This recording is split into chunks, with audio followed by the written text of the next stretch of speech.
പരിശുദ്ധ അമ്മ ജീവനോടെ പ്രത്യക്ഷപ്പെട്ട ഈ പുണ്യഭൂമിയിൽ ഈ ആൾത്താരയിൽ നിന്നുകൊണ്ട് സാക്ഷ്യം പറയാനായിട്ട് അനുഗ്രഹിച്ച അമ്മ മാതാവിനും ഈശോയ്ക്കും ഒരുപാട് നന്ദി പറയുന്നു. എൻ്റെ പേര് റീഷ്ണ. ഞങ്ങൾ വരുന്നത് ബാംഗ്ലൂരിൽ നിന്നാണ്. ഞാൻ ആദ്യമായി ഉടമ്പടി എടുത്തത് 2023 ഓഗസ്റ്റ് 19 ഇവിടെ കൃപാസനത്തെക്കുറിച്ച് അറിയാനിടയായത് എൻ്റെ ഫ്രണ്ടിലൂടെയാണ്. അവൾ ആദ്യമായി സ്വപ്നം കണ്ടിട്ടാണ് ഞങ്ങളിവിടെ വന്നത്. ഞങ്ങൾ ഫ്രണ്ടായിരുന്നു, അടുത്തായിരുന്നു താമസിച്ചിരുന്നത്. പക്ഷേ കുറച്ച് നാളായിട്ട് അവർ വേറെ ദൂരെ ഒരു സ്ഥലത്ത് താമസിക്കുന്നു. കോണ്ടാക്ട്സ് ഒന്നും ഉണ്ടായിരുന്നില്ല. എന്നിട്ടും അവൾക്ക് അമ്മ മാതാവ് ഞങ്ങളെക്കുറിച്ച് സ്വപ്നം കാണിച്ചു. അങ്ങനെയാണ് ഇവിടെ വരാൻ സാഹചര്യം ഉണ്ടായത്. ഇത് ഹസ്ബൻഡ് അവിടെ ഒരു ഫിനാൻസ്, ഷാജിത്ത് എന്നാണ് പേര്, ഫിനാൻസ് കമ്പനി നടത്തി വരുന്നു പാർട്ട്ണർഷിപ്പുമായിട്ട്. കൊറോണയ്ക്ക് ശേഷം ഒരുപാട് ബുദ്ധിമുട്ടുണ്ടായി. കൊറോണ വന്നതിന് ശേഷം ബുദ്ധിമുട്ടുള്ള ആ സമയത്തായിരുന്നു അവൾ സ്വപ്നം കണ്ടിട്ട് ഞങ്ങളെ വിളിക്കുന്നത്.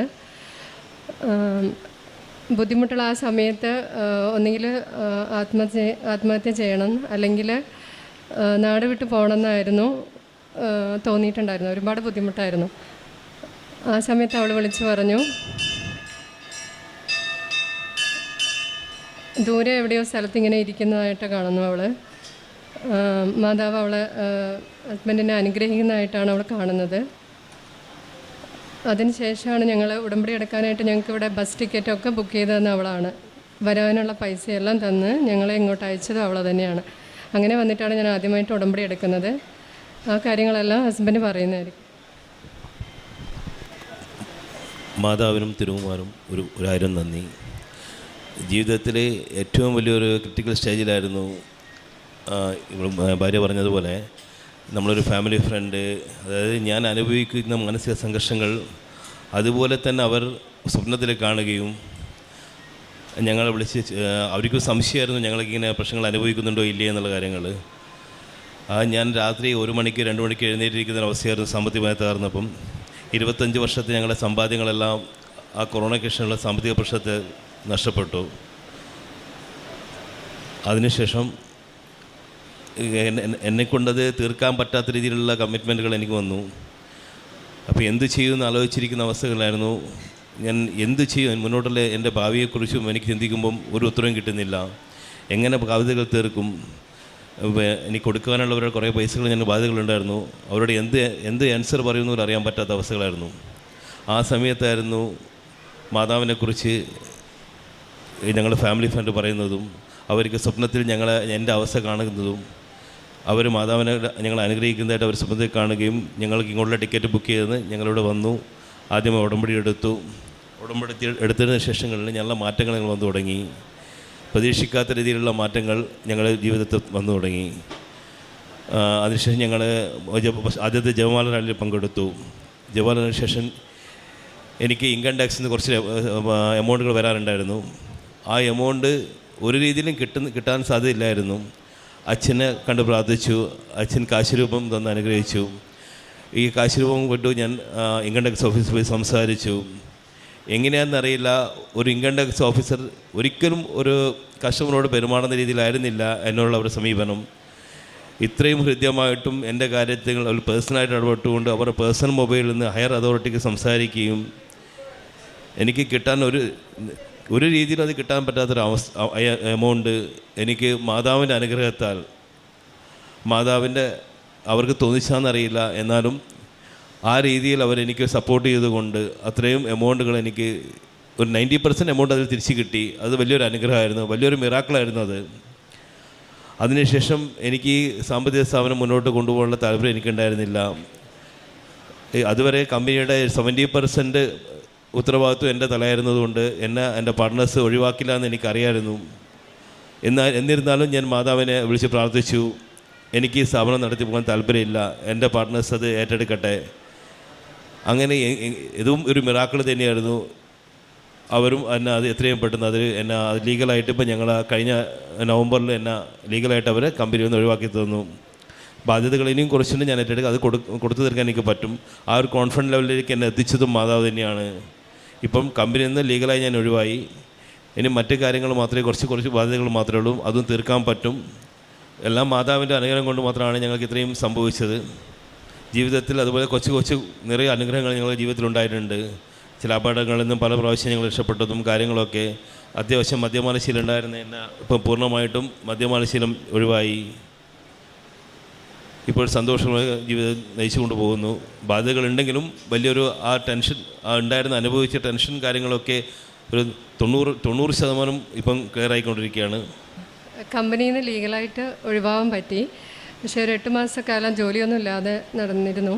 ആ സമയത്ത് കമ്പനി തന്നെ ഇൻവെസ്റ്റ്മെൻ്റ് ഉള്ള ഒരു ഫിറ്റ്നസ് സെൻറ്ററിൽ ഇപ്പോൾ ജോലിയും ചെയ്യുന്നുണ്ട്. അതെല്ലാം അമ്മ മാതാവിൻ്റെ അനുഗ്രഹം തന്നെയായിട്ടാണ് ഞാൻ വിശ്വസിക്കുന്നത്.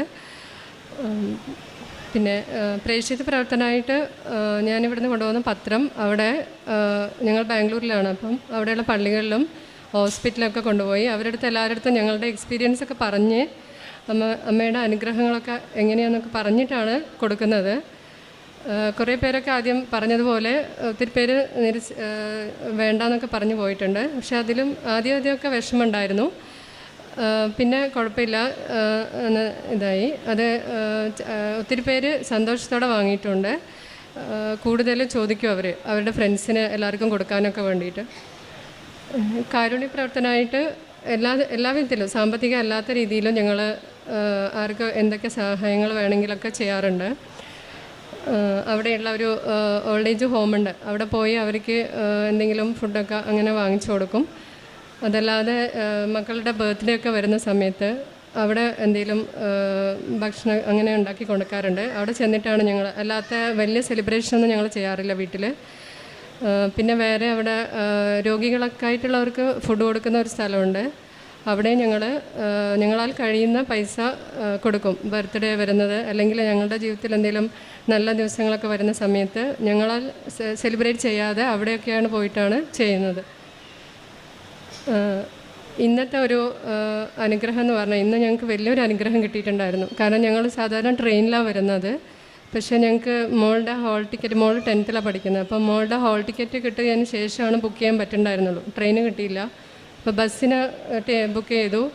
ബസ് ഇവിടെ എത്താൻ ഒത്തിരി ലേറ്റായി, 2 മണിക്കൂർ. 10 മണിയൊക്കെ ആയപ്പോഴാണ് ഞങ്ങളിവിടെ എത്തിയത്. പക്ഷേ അപ്പോഴും ഡൗട്ട് ഉണ്ടായിരുന്നു അച്ഛനെ കണ്ട് അനുഗ്രഹം വാങ്ങിക്കാൻ പറ്റുമോ എന്നുള്ളത്. വരുന്ന വഴിക്കൊക്കെ ബസ്സിലിരുന്ന് മുഴുവൻ ഞാൻ പ്രാർത്ഥിച്ചുകൊണ്ടാണ് വന്നത്. പക്ഷേ ഇവിടെ എത്തി, എന്തോ ഭാഗ്യത്തിന് ഉച്ച കഴിഞ്ഞിട്ട് അച്ഛനെ ഇല്ല. പക്ഷേ ആ ഉച്ചയ്ക്ക് അച്ഛൻ പോകുന്നതിൻ്റെ 1:30 ആ സമയം വരത്തില്ല, ലാസ്റ്റ് സമയത്ത് ഞങ്ങൾക്ക് അച്ഛനെ കണ്ട് മോൾക്ക് അനുഗ്രഹം വാങ്ങിക്കാനായിട്ട് കഴിഞ്ഞു. അതും അമ്മ മാതാവിൻ്റെ വലിയൊരു അനുഗ്രഹമായിട്ടാണ് എനിക്ക് തോന്നുന്നത്. ബുദ്ധിമുട്ടുള്ള സമയത്ത് ഇവിടെ അച്ഛനെ കാണാൻ പറ്റി. ഹസ്ബൻഡിൻ്റെ ഫിനാൻസ് കമ്പനിയിലെ പ്രോബ്ലം വന്നപ്പോൾ അച്ഛനെ കാണാനും പറ്റി. സാധാരണ അച്ഛൻ ധ്യാനത്തിൽ പറയാറുണ്ട്, ഞാനാണ് ഉടമ്പടി എടുത്തത്, ഹസ്ബൻഡല്ല. അപ്പം ഭാര്യയുടെ ഉടമ്പടിയിൽ അങ്ങനെ നടക്കില്ല എന്ന്. ഒത്തിരി അസുഖമുള്ളവർക്ക്, ക്യാൻസർ പേഷ്യൻസിന്, അവർക്കൊക്കെയാണ് അച്ഛനെ കാണാനുള്ള, ഭാര്യയുടെ ഉടമ്പടിയിൽ ഭർത്താവിനെ അങ്ങനെ കാണാൻ പറ്റത്തുള്ളൂ. പക്ഷേ അന്ന് എന്താണെന്ന് അറിയില്ല, ഞാൻ വന്ന് എഴുതി കൊടുത്തു അച്ഛനെ കാണാനായിട്ട്. ഞങ്ങൾക്ക് ഇവിടുന്ന് ടോക്കൺ കിട്ടി. അങ്ങനെ ഹസ്ബൻഡിന് അച്ഛനെ കാണാൻ പറ്റി. വിഷമങ്ങളൊക്കെ പറഞ്ഞ് അച്ഛൻ കാശ് രൂപം കൊടുത്തു. അത് വെച്ചിട്ടാണ് ഇൻകം ടാക്സ് കമ്പനി അവിടെ ഓഫീസറെ കാണാൻ വേണ്ടി പോയത്. അങ്ങനെ ആ പൈസ തിരിച്ചു കിട്ടിയായിരുന്നു. ബഹുമാനപ്പെട്ട ജോസഫ് അച്ഛൻ, ഞാൻ ആത്മീയമായിട്ട് ഒത്തിരി വളർന്നിട്ടുണ്ട്. ഞങ്ങൾ ഹിന്ദുസാണ്. അപ്പം എനിക്ക് ഫ്രണ്ട് ലിജിയാണ് ഇവിടെ വരാൻ വേണ്ടി സാഹചര്യം ഒരുക്കിയെന്ന് പറഞ്ഞു.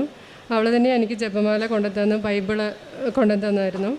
അപ്പോൾ ജപമാല ചൊല്ലാനൊന്നും എനിക്കറിയില്ല, പക്ഷെ അവൾ പറഞ്ഞു തന്നു. അങ്ങനെ ഞാൻ എല്ലാ ദിവസവും ജപമാല ചൊല്ലും.